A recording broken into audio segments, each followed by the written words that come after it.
Hello, I'm Paper Tiger. Welcome to Filmgasm. A few glorious minutes of high-paced, rutting, movie-related fun, followed by half an hour of guilt and crying. So, the Avengers. You've heard about it, you've heard everyone talking about it, it's everywhere. And you're thinking, I really want to see that film. I've heard all of my cooler friends talking about it and I feel left out. But I've not seen any of the previous 5 films. Well, to be honest, I don't really think you deserve to see the Avengers. You wouldn't go see Harry Potter and the Deathly Hallows Part 2 without seeing the others, would you? You wouldn't go see The Return of the King without watching the other 2 films, preferably an extended edition, would you? You wouldn't go see Breaking Dawn at all, would you? Luckily for you, I like you. I want you to see the Avengers, and I'm not going to make you sit through 600 minutes of awesome, that's more than 10 hours, just so you can see one film. That's why I'm going to tell you everything you need to know about Iron Man, Iron Man 2, The Incredible Hulk, Thor, and Captain America to enjoy the Avengers. Iron Man. Sexy businessman Tony Stark just loves blowing shit up. He really fucking loves it. And because he's a billionaire and a genius, he doesn't have to get his kicks from blowing up G.I. Joes in the back garden. He can get them for working for his dead daddy's weapons company, Stark Industries. But when he's out in Afghanistan with his buddy Rhodes showing off his new weapon of mass destruction, the Jericho missile, things get a bit fucked up and he gets kidnapped by this band of terrorists called the Ten Rings. In all the horror, he gets some shrapnel stuck in his chest that's working its way to his heart and will eventually kill him. But nice guy Yinsen, fellow prisoner, has whipped up an electromagnet which he's unceremoniously just shoved right into his chest hole to keep the nasty shrapnel out of there. So the Ten Rings are all like, hey man, build us a Jericho missile. We will give you all sorts of shit with which to build this Jericho missile. And Yinsen and Stark are like, sure buddy, you can trust us, we are totally legit. But actually, Stark makes an arc reactor, a clean, self-sustaining energy source which he shoved into his chest hole to stop the shrapnel getting into his heart and prevent death, and then also uses it to power this awesome suit of armour. It's got flamethrowers and shit. So Yinsen and Stark try to escape, but Yinsen thinks, oh, this suit of armour needs more time to power up, so he's like, don't worry, I'll buy you some time with my little gun. And Stark's like, no, stick to the plan. And Yinsen's like, no, honestly, I'm cool, I'm just gonna go out with my little gun. And Stark's like, no, plan! So yeah, Yinsen dies. And then Stark, as Iron Man, kills a bunch of guys and then he flies away. Oh yeah, I forgot to say, he can fly. Stark gets home and decides he doesn't really fancy making weapons of mass destruction anymore because they're being used to butcher innocent millions and we're almost used to butcher him. So he says that and Stark Industries loses a bunch of points in the stock market, much to the just disgust of Obadiah Staines, the company manager, played by the dude, who is totally sold out and no longer cares if the rug is bringing the room together, but only cares about capitalist gain.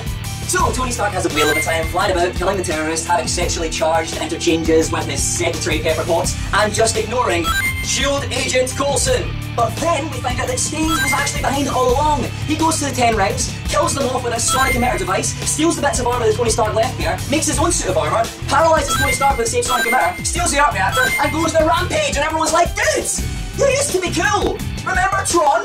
Then Iron Man shows up and they have an epic fight and they knock the snot out of each other and they beat each other with motorbikes and buses and all sorts of crazy shit, and it all culminates in Iron Man blowing up a huge arc reactor all over Staines and killing him. Nice. But because of all this, people have noticed that there's this Iron Man flying about. So Special Agent Coulson calls a press conference and he tells Tony Stark to tell the world that Iron Man's actually his bodyguard, just like in the comics. But then Tony Stark's like, fuck it, I'm not going to do that. And he says, I'm Iron Man. And all of S.H.I.E.L.D. are like, OMG! And all the people watching are like, OMG! And all the comic book fans are like, OMG! And Stan Lee's like, give me more cameos! After the credits, Nick Fury, leader of S.H.I.E.L.D. shows up, Samuel L. Jackson with an eye patch, you can't get much cooler than that. And he's like, hey Iron Man, want to join the Avengers? And Iron Man's like, okay. The Incredible Hulk.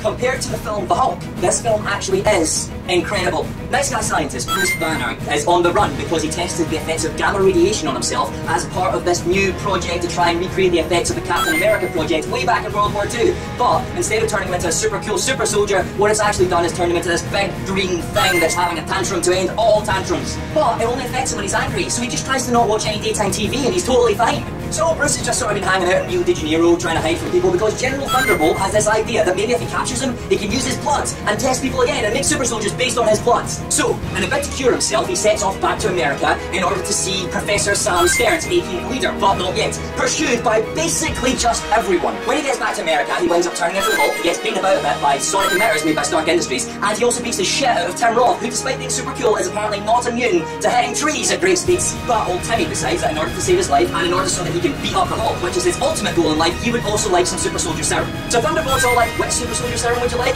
And Tim Roth's like, all of them!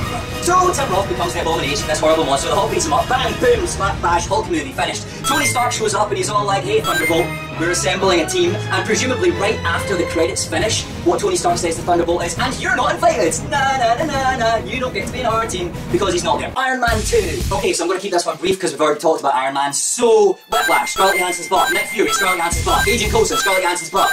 Daddy Stark says that he loves his little boy in a video. Scarlett Johansson's butt. War Machine, Scarlett Johansson's butt. Bang, boom, lots of explosions and cool shit happens. Thor's hammer. End of film. That's Iron Man 2. Thor! Anthony Hopkins, wearing an eye patch, beats the shit out of a bunch of ice giants, and then he's all like, dude, I am so the man. Then he has some kids, and obviously that fucks everything up, because one of them is Thor, a spoiled little brat, and the other one is Loki, who seems quite nice, but actually has a dark secret. And then Anthony Hopkins is all like, hey, well, you know, I'm not dead yet, but I'm just going to pick one of you to be the king because I'm kind of tired and I sort of just want to sit on the couch and watch Desperate Housewives or something like that. So he picks Thor because apparently being a smug asshole beats dark secret any day. But just as he's naming Thor king, a bunch of ice giants break into Asgard and try and steal the casket of ancient winters. It's not important that you remember that name, but it's alright because this big robot kills them easily. But Thor is absolutely raging. But Loki, he's all like, hey, Thor, come on. Don't be raging. It's fine. Besides, what are we going to do? It's not like we're going to go to Jotunheim. It's not like we're going to go there and kill a bunch of ice giants and start a war. I mean, it's not like we're going to do that. Right? Right? And then Thor's like, oh my god, I've just had the best idea. So Thor goes there with the Warriors 3 and Loki, the Warriors 3 being Huey, Dewey and Louie, and he gets there and he kills a bunch of shit and he kills a bunch of ice giants and it's going fine until it's not, and then it all gets a little bit too heavy and then Daddy Hopkins has to come down and save the day. But now Daddy Hopkins is raging. He's all like, prig pro quo, Thor, you do something stupid, I'm going to banish you so hard you don't even get to bring your hammer with you. And he tosses Thor down to earth, tosses the hammer slightly close to him but not exactly next to him, says to Loki, you're adopted, you're actually an ice giant, has a little heart attack, and then goes into the Hopkins sleep. Thor finds himself on Earth with no idea he's no longer a god, with hilarious consequences, and Agent Coulson finds Thor's hammer. Thor befriends Jane Foster and Eric Selvig, scientists, and then he takes off his shirt so that all the girlfriends in the audience don't lose interest and all of the geeks feel a little bit uncomfortable, and then he goes off to find his hammer. And when he gets there, Hawkeye's there, but all Hawkeye does is point arrows at him from a distance, and then laugh at him because he can't pick up his hammer. Ha ha ha, without your god powers, you're just a normal man. Like me.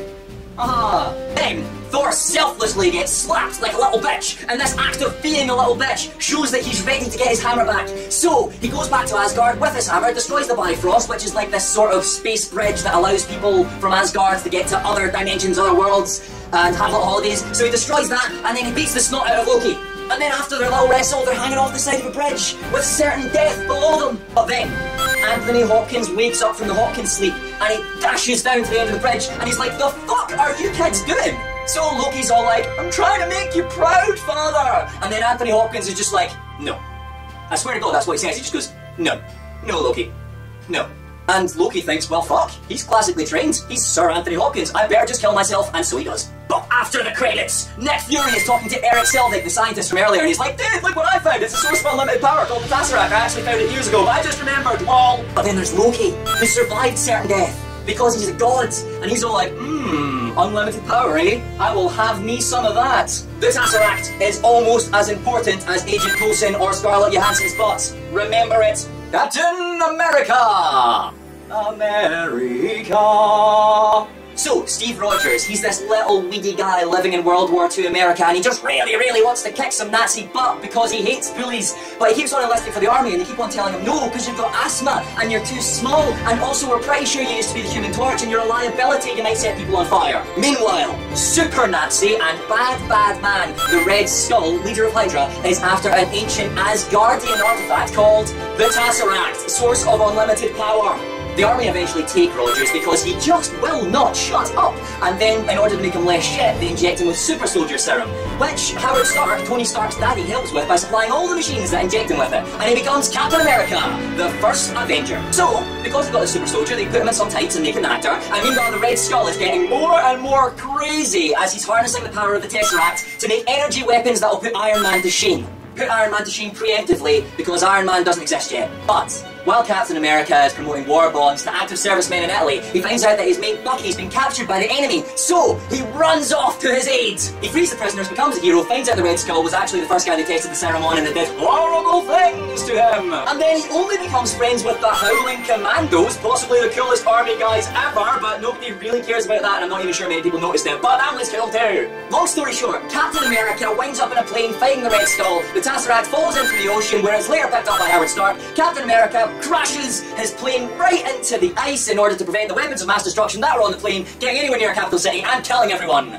But then, Captain America wakes up 70 years later, and Nick Fury, director of S.H.I.E.L.D. is there and he's all like, dude, you've been asleep for fucking ages. Hey, do you want to be in a superhero team? And Captain America's like, well, everyone I ever knew or loved is dead, so fuck it, why not? And now you are caught up, so go, watch the Avengers, enjoy it, and thank me later. Find me on Facebook at www.facebook.com/papertigerblogger. Thumbs up, share, comment, subscribe, do all that shit with this video, and tell me what you'd like to hear about in the next Filmgasm coming up next Monday. And remember to check back on Wednesday for Games Game to hear all of your technology and gaming news for the week, and check back on Friday for Meanwhile in the Real World, where we talk about something that isn't film or video game related. I have been and will continue to be Paper Tiger. Bye for now.